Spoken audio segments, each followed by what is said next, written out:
Hello friends, welcome to our channel. तो आज हम बात करने जा रहे हैं एनाबेल डॉल के बारे में। आई एम श्योर आप लोगों में से कई लोग इस डॉल के बारे में पहले से ही जानते होंगे। कॉन्जूरिंग यूनिवर्स में इस डॉल को लेकर 3-4 मूवीज पहले ही आ चुकी है। ये जो कॉन्जूरिंग यूनिवर्स है ये बेस्ड है एड और लॉरेन वारेन के इन्वेस्टिगेशन डायरीज के ऊपर। एड और Lauren Warren husband and wife थे जो कि पैरानॉर्मल इन्वेस्टिगेटर्स थे। एड जो थे वो डिमोनोलॉजिस्ट थे और लॉरेन एक मीडियम। मीडियम मतलब जो कि नेगेटिव एनर्जी को फील कर सकते हैं। अगर कोई घर में जाए तो वहाँ पर कोई स्पिरिट है, कोई नेगेटिव एनर्जी है तो उसको भी फील कर सकती है। तो ये दोनों हस्बैंड वाइफ यूएसए, इंग्लैंड, इस तरह कई देशों में जाके हॉन्टेड प्लेसेस को विजिट करते थे, उसके ऊपर इन्वेस्टिगेशन करते थे। और कभी कभी कोई लोग अगर किसी पैरानॉर्मल एक्टिविटी से परेशान होते थे तो वो भी इनको कांटेक्ट करके हेल्प मांग सकते थे और ये लोग जाके हेल्प भी करते थे। तो ये जो भी इन्वेस्टिगेशन किए हैं या कोई भी लोगों को हेल्प किए हैं तो वो सब डॉक्यूमेंटेड है, जिसके ऊपर ये मूवीज बनी है। तो इस एनाबेल को लेके जो मूवी बनी है वो तो 90% शायद रियल नहीं है। जिसको इमेजिनरी ट्रैक को उसमें डाला गया है ताकि वो ज़्यादा डरावनी लगे, एंटरटेनिंग हो इस वजह से। लेकिन इसका जो रियल स्टोरी है उसको हम आज आप लोगों के साथ शेयर करने वाले हैं, तो इसको आखिर तक सुनिए। जो मूवीज़ में दिखाया गया है एनाबेल डॉल को, वो एक पोर्सिलिन डॉल है जो दिखने में काफ़ी भयानक है, जिसको देखते ही आपको डर लगने लगेगा। मगर जो रियल वर्जन है, जो रियल एनाबेल डॉल है, वो एक रेगडी एंड डॉल है। जैसे कि सॉफ्ट टॉय होता है वैसे ही एक बहुत ही क्यूट डॉल है, जिसको देखने से ही नहीं लगेगा कि ये कोई हॉन्टेड डॉल है या कोई शापित डॉल है। तो चलिए शुरू करते हैं इस डॉल की रियल स्टोरी। 1968 की बात है। एड और लॉरेन वॉरेन अपने घर में होते हैं। उसी टाइम पे कॉल आता है, टेलीफोन की घंटी बजती है। एक पादरी कॉल करते हैं, पादरी मतलब एक प्रीस्ट, फादर जो चर्च के होते हैं, वो फोन करके बताते हैं कि दो नर्सेस हैं जो कि काफी डरी हुई हैं। उनके घर में भूत है और उनके एक फ्रेंड के ऊपर अटैक भी हो चुका है। क्या आप लोग ये इन्वेस्टिगेट करना चाहेंगे? ये सुन के एड और लॉरेन वारेन दोनों ही राजी हो जाते हैं। उस पादरी से नंबर लेते हैं उन नर्सेस का। फिर एड फोन करते हैं उन नर्स को, उनका पता लेते हैं। फिर दोनों निकल पड़ते हैं अपनी कार में। जब वो दिए हुए पते पर पहुंचते हैं, वो एक अपार्टमेंट एरिया होता है, उसके सामने जाके कार पार्क करते हैं। फिर कार से उतरकर दोनों कपल अपने साथ एक टेप रिकॉर्डर लेते हैं और फ्रंट डोर की तरफ चलते हैं। फ्रंट डोर के पास पहुंचते ही डोरबेल बजाते हैं। अंदर से एक लड़की आती है, दरवाजा खोलती है और अपना नाम डैड्री बताती है। उन लोगों को हेलो करती है। फिर उन दोनों को अपने साथ लेकर किचन में चली आती है। किचन में उस वक्त लारा और उनके फियांसे काल बैठे होते हैं, उनके साथ इंट्रोडक्शन होता है।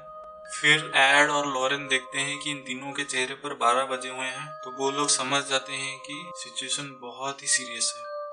फिर एड अपना टेप रिकॉर्डर निकालते हैं, उसको ऑन करते हैं। उसमें डे, टाइम, एड्रेस, जो तीनों वहां पर बैठे हैं उनका नाम, वो सब रिकॉर्ड करते हैं। उसके बाद टेप रिकॉर्डर को लेके टेबल के ऊपर रखते हैं। अब तीनों की तरफ देखते हुए बोलते हैं, ठीक है, मुझे शुरू से बताइए कि क्या हुआ था। डायड्री, एनाबेल जब से घर में आई है तब से कुछ ठीक नहीं जा रहा है। लॉरेन, ये एनाबेल कौन है? लारा, एनाबेल डायड्री की डॉल है, उस सोफे के ऊपर है। लॉरेन ने अपनी लेफ्ट की तरफ देखा, फिर उठकर उस डॉल के पास गई। वो डॉल दिखने में एक 4 साल के बच्चे जितनी बड़ी थी, बहुत ही क्यूट। ऐसे लग ही नहीं रहा था कि इसके ऊपर कोई भूत का साया है। लॉरेन ने गौर से उस डॉल की तरफ देखा, फिर वापस आके अपनी जगह पर बैठ गई। एड, ये डॉल आया कहाँ से? डायड्री, मेरी मॉम पिछले साल मेरे बर्थडे पे मुझे गिफ्ट की थी। एड, कुछ स्पेसिफिक रीजन ये डॉल गिफ्ट करने की? नहीं, बस एक डेकोरेटिव पीस है, तो शायद इसलिए मॉम ने ये गिफ्ट किया। एड, ओके, तो पहले कब तुमने नोटिस किया कि घर में कुछ अजीब हो रहा है? डायरी, इसको लाने के कुछ दिनों के बाद से ही। हर सुबह मैं इसे बेड के ऊपर सीधा बिठा देती थी, उसके बाद लारा और मैं हॉस्पिटल के लिए निकल जाते थे और रात को शिफ्ट खत्म करके वापस लौटते थे। और तब जब हम आते थे तब ये डॉल अलग ही पोजीशन में होती थी, जैसे कि इसके हाथ गोद में होते थे। कभी कभी एक पैर के ऊपर एक पैर रखा हुआ होता था। पहले पहले तो लगा कि वहम है, फिर मैं जानबूझकर हमेशा इसको एक ही पोजीशन में बिठाकर सुबह जाती थी। फिर जब वापस आते थे तो अलग ही पोजीशन में मिलते। ये तो कुछ भी नहीं है। लारा ने डेड्री की बात बीच में ही काट दी और बोली, ये डॉल अपने आप एक रूम से दूसरे रूम में भी चली जा सकती है। एक बार जब हम घर आए और फ्रंट डोर खोला तो ये सामने चेयर पे बैठी हुई थी, जबकि हर रूम लॉक था। लॉरेन, और कुछ हुआ था? हाँ, डेड्री बोली, हमारे लिए छोटी छोटी पर्चियों में मैसेज लिख के डालती थी, जैसे कोई बच्चा अपनी कलर पेंसिल से लिखा हो। मैसेज? एड हैरान हुआ। हाँ, कुछ मीनिंग नहीं होता था उस मैसेज का। हेल्प अस, हेल्प काल। पर काल तो उस टाइम कुछ मुसीबत में भी नहीं था। सबसे हैरान करने वाली बात यह है कि हमारे घर में ऐसा कोई पेपर ही नहीं है और ना ही ऐसा कोई पेंसिल है। हम लोग बहुत ढूंढे पर ऐसा कुछ भी नहीं मिला। एड, ये तो लग रहा है कि कोई आपके साथ मजाक कर रहा है। किसी के पास आपकी अपार्टमेंट की डुप्लीकेट चाबी है और आप लोगों के जाने के बाद वो आराम से आगे ये सब कर रहा है, आपको डराने के लिए। एक जोक है। डेड्री, हमें भी पहले वैसे ही लगा था, इसलिए हम लोग जब घर से जाते थे उस टाइम विंडोज पे कुछ मार्किंग करते थे या फिर डोरमेट को सीधा एक ही पोजीशन में रख देते थे, ताकि पता चले कि कोई बाहर से अगर आ भी रहा है तो कुछ हलचल हो, जिससे लगे कि बाहर का कोई आया है। लेकिन कभी नहीं लगा। जो कुछ जैसा छोड़ के जाते थे बाकी सब वैसे ही रहता था, सिर्फ डॉल अपनी पोजीशन से अलग मिलती थी। लारा, एक रात तो डॉल के हाथ में खून लगा था और सीने में भी 3 बूंद खून थे। डेड्री, उस दिन तो हम बहुत ही डर गए थे। एड, ये सब के बाद आपने क्या किया? डेड्री ने जवाब दिया, करीब 1 महीना हो गया था इससे बहुत। फिर लारा और मैं एक औरत को कांटेक्ट किया जो कि एक मीडियम थी, क्योंकि तब तक हम लोग को लग चुका था कि यहाँ कोई आत्मा है। लॉरेन, तो क्या पता चला? डेड्री ने लॉरेन की ओर देखा और बोली, वो मीडियम ने बताया कि यहाँ पे एक 7 साल की बच्ची है, उसका नाम एनाबेल है, एनाबेल हिगिंस। अपार्टमेंट बनने से पहले यहाँ पर प्लेग्राउंड था, खुले खेत थे और वो बहुत खुश थी। पर जब बिल्डिंग्स बने उसके बाद बहुत से लोग यहाँ रहने आए और सब अपने अपने काम में बिजी हैं। पर एनाबेल किसी के साथ रिलेट ही नहीं कर पा रही। उसे लगा कि हम लोग उसे समझेंगे, इसीलिए उसने डॉल को मूव करना चालू किया, हमारे लिए मैसेज छोड़े। एनाबेल चाह रही थी कि इस डॉल में वो रहे और क्या हम उसे अपने साथ रहने देंगे। हमारी परमिशन मांग रही थी और हम लोगों ने हाँ कर। वेट, डैड ने कहा, तुम लोग ऐसे कैसे किसी आत्मा को अपने साथ रहने के लिए परमिशन दे सकती हो? डेड्री, हमें लगा कि ये हार्मलेस है, वैसे भी हम लोग दिन भर रहते नहीं है और हॉस्पिटल में इससे ज्यादा तकलीफें हम लोगों ने देखी है, तो हमें सहानुभूति हुई, इसीलिए हम लोगों ने हाँ कह दी। लारा, पर हम सब गलत थे, हालत और भी बुरी होगा। काल, जो इतने टाइम से चुप बैठा था, अचानक बोल पड़ा, मैंने कहा था ये डॉल फायदा उठा रही है, इसे फेंक दो। एड ने कहा, रिलैक्स काल, तुम शांति से अपनी बात बताओ। मुझे कभी ये डॉल पसंद ही नहीं थी और शायद ये डॉल को भी मैं पसंद नहीं था। हमेशा मुझे एक ही सपना आता है कि ये डॉल मेरा गला दबा रही है और मैं सांस नहीं ले पा रहा हूँ। और एक रात को तो डाइड्रा अपने अपार्टमेंट में थी ही नहीं। उस टाइम मैं और लारा सिर्फ थे और कुछ रात के 10-11 बजे होंगे। अचानक डाइड्रा की रूम से आवाज आने लगी। मुझे लगा कि कोई चोर घुस आया है, पर मैं जब डाइड्रा के रूम में गया तो वहां पे कोई था ही नहीं। एनाबेल डॉल एक कोने में पड़ी थी। मैं धीरे धीरे डॉल की तरफ बढ़ा, तब अचानक मुझे लगा कि मेरे पीछे कोई है और ये कहकर काल रुक गया और उसके चेहरे का रंग ही उतर गया। लारा ने अपने हाथ में काल का हाथ लिया और बोली, जब काल पलटा तो वहां पे कोई था ही नहीं, पर अचानक वो चिल्लाया तो मैं भाग के उस कमरे में आई। काल नीचे लेटकर दर्द से कराह रहा था, उसके शर्ट के ऊपर खून लगा था। शर्ट को उठाया तो 7 गहरे पंजों के निशान थे। लॉरेन ने पूछा, ये घाव भरने में कितना वक्त लगा?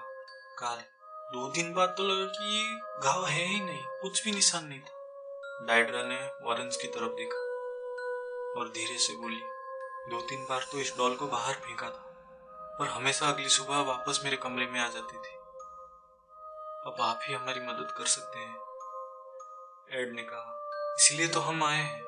फिर सीरियस होकर पूछा, तुम तीनों ने कभी यहाँ कोई बच्ची का साया देखा? कभी महसूस किया कि कोई आत्मा है? डाइड्रा, लारा और काल एक दूसरे की तरफ देखे और एक साथ नाम में सर हिलाया। एड ने पूछा, क्या मैं तुम्हारा टेलीफोन यूज कर सकता हूँ? लारा ने हाँ किया और टेलीफोन की तरफ इशारा किया। एड उठ के टेलीफोन करने चला गया। लॉरेन ने कहा, मैं घर को एक बार देखना चाहती हूँ, आप लोग यहीं बैठिए। 5 मिनट बाद एड आके अपनी जगह पर बैठ गया और 1-2 मिनट बाद लॉरेन भी आ गई। लॉरेन ने एड को कहा, कुछ नेगेटिव एनर्जी है। एड ने तीनों की तरफ देखा और देखते हुए कहा, मैंने फादर एवरेट को टेलीफोन कर दिया है, वो रास्ते में है, वो इस जगह को ब्लेस करेंगे और एक्सोर्सिज्म भी करेंगे। कार्ल चीख कर बोला, मुझे पता था ये सब होने वाला है, पर ये दोनों मेरी बातों को अनसुनी ही कर देते हैं। एड बोला, अब मेरी बात ध्यान से सुनो, यहाँ कोई एनाबेल नहीं है और ना ही कभी थी। तुम जिसे एनाबेल समझ रहे हो वो एक शैतान है, एक demon, inhuman spirit, father of lies, झूठ बोलने में माहिर।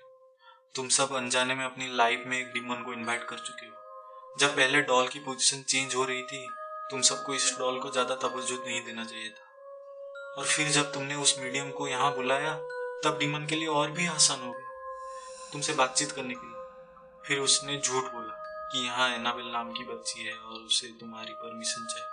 फिर तुम लोगों ने अनजाने में उस डीमन को परमिशन दे दिया तुम्हारे साथ रहने के। काल कभी भी उस डॉल को पसंद नहीं करता था और हमेशा तुम लोगों को बोलता था कि इसको दूर कर दो अपनी लाइफ से। काल एक तरीके से उस डीमन के लिए एक थ्रेट बन चुका था, इसीलिए सपने में वो उसको मारना चाहता था। फिर पंजों से अटैक किया। अगर 2-3 हफ्ते और निकल जाते तो तुम तीनों मर भी सकते थे। तभी डोरबेल बजा। फादर एवरेट आ चुके थे। एड के साथ बातचीत की, उसके बाद उन्होंने मंत्र पढ़ना शुरू किया और घर को होली वाटर से ब्लेस किया। फिर किचन में आए और जितने भी लोग थे सबको ब्लेस किया। ये सब खत्म होने के बाद एड और लॉरी ने उस डॉल को अपने साथ ले लिया। फिर डायड्रा, कार्ल, लारा तीनों को गुड बाय किया। कार तक आने के बाद एड ने उस डॉल को पीछे की सीट में रख दिया। फिर घर के लिए निकल पड़े। रास्ते में 2-3 बार कार के ऊपर एड का कंट्रोल भी छूट गया, जैसे कि लगा कि एक्सीडेंट होने ही वाला है। फिर एड ने उस डॉल के ऊपर होली वाटर छिड़का और ड्राइव करने लगा।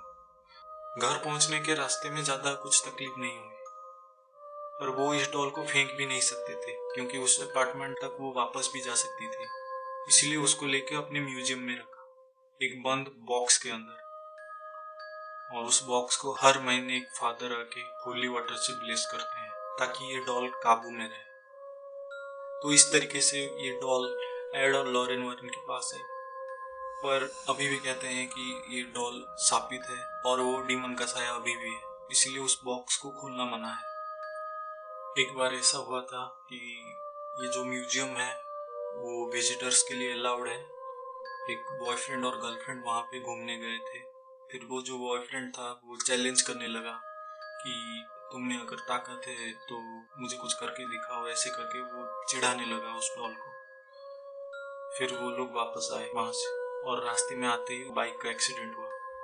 जो बॉयफ्रेंड था वो वहीं पे ही मर गया और जो गर्लफ्रेंड थी उसको बहुत गहरी चोट लगी, करीब 1 साल लगा ठीक होने में। पर फिर जब वो ठीक हुई तो एड और लॉरेन वारेन उनसे मिलने गए थे और पूरी जानकारी ली। फिर उस लड़की ने बताया कि उसका बॉयफ्रेंड चैलेंज कर रहा था, जो कि बेवकूफ़ी है, किसी भी डीमन को कभी चैलेंज नहीं करना चाहिए। तो ये थी पूरी एनाबेल की स्टोरी। आई होप कि आप लोगों को पसंद आया। तो अगर आपको पसंद आया तो इस चैनल को सब्सक्राइब कीजिए, लाइक कीजिए इसको और शेयर कीजिए अपने दोस्तों के साथ जो डरावनी कहानी सुनना चाहते हैं।